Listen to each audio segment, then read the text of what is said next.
Hello and welcome to week 5's grammar presentation on chapter 21.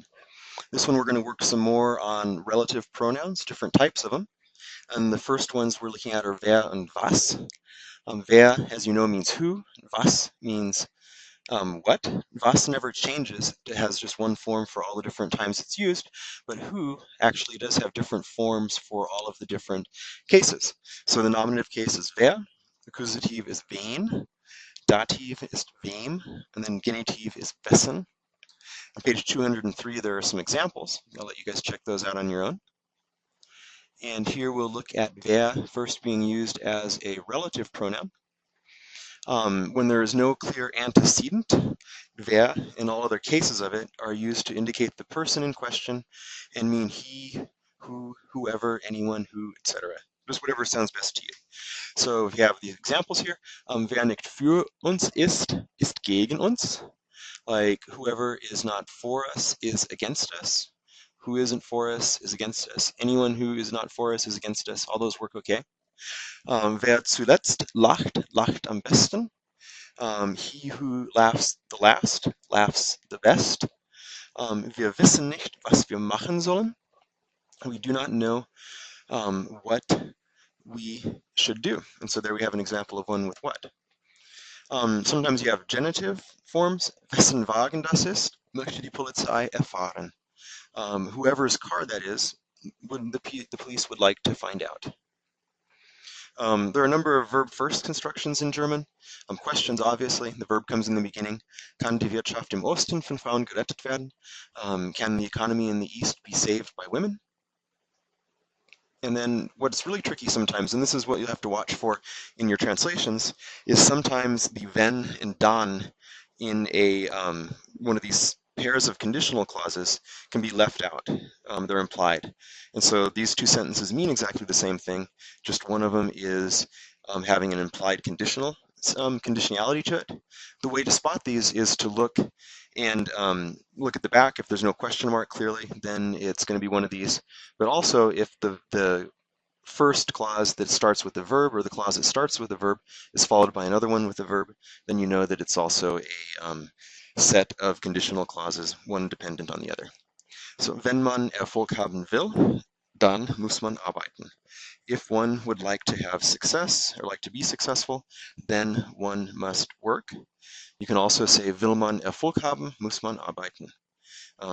And there, in English, we can't omit those things, so we'd have to have the translation with an if in it. If you'd like to have success or be successful, you must work.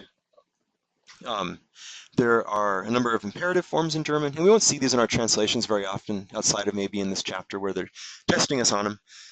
The do and the ia imperatives have no pronoun, and the do form usually ends in an e or just the stem of the vowel. So if you look at the examples I have here, gehen becomes geh. In the ia form, you also have no pronoun, but you have either a t at the end or an et if the t would go on to a another consonant. So gehen turns into geht, geht, nehmet or nehmt, schreibt or schreibet. And the ones with the e in them are actually kind of archaic forms. And so a lot of times you will just see like nehmt, geht, schreibt, stuff like that. The imperative is really simple. It is basically just the question word order. So you'll have the verb at the beginning, but there's no question mark at the end. It has a exclamation point. Gehen Sie sofort nach Hause is just the imperative form, the command to go home. Wir imperative is a little bit different in German. Use this to make an inclusive suggestion. So like, let's go to the store. Fangen wir an, let's start. Gehen wir zum Strand, let's go to the beach. In English, we use the let's construction for that. And here, just like with the Sie imperative, you can tell the difference because of the absence of a question mark in a command. And so if you had the sentence here, fangen wir an, would be like, let's get started. But then fangen wir an is like, should we get started or do you want to get started? One thing in this chapter that's kind of handy is they give us some endings here that are always going to be attached, or yeah, they're attached to verbs that have a feminine gender. So verbs ending, or I'm sorry, not verbs, nouns. Nouns ending in ung, Finding all kinds of mistakes here. Are always feminine. Die Beobachtung, die Bewegung, die Beobachtung. And then here we have das Bewegen is movement, and das Beobachten is observation. So I had two oppositions there. But these are the ones that are the normal, like the observation, the movement. Das Beobachten is observing, and then das Bewegen is moving. Sometimes you can turn an adjective into a noun with a kite or a height or ich kite at the end. Like for instance, gesund is healthy, or then Gesundheit is health. And then in general, nouns that end in an E are almost always going to be feminine. And so go ahead and look through the chapter and go ahead and write any questions you have on the discussion board, and I'll be happy to answer this.